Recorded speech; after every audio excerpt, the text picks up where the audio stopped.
我是令狐扯，经营一间计算机公司，同时也经营面馆。平时爱到处走走，品尝各地美食。今天的青椒肉丝好多地方都会做，是非常家常的一道菜，但处理起来还是有些小技巧的。猪瘦肉切5厘米长，3毫米宽的肉丝，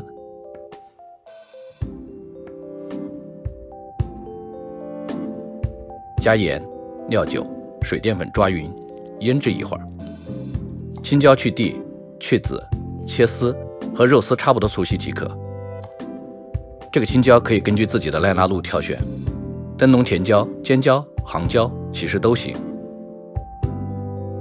水淀粉加酱油调成芡汁，这样在炒的时候能一下子倒入锅中，保证炒菜速度，肉丝就不会老。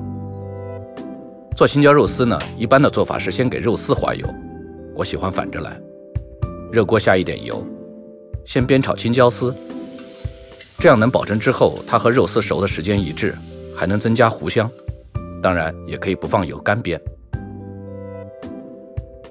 另起油锅，用猪油和菜籽油混合，香气更足。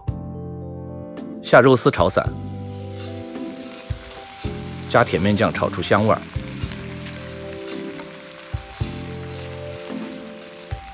再把煸过的青椒丝回锅，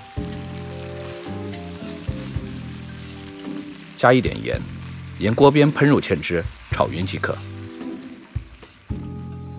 肉丝嫩而不烂，青椒丝鲜辣脆爽，比肉还要好吃，拿来拌饭下面都是一绝。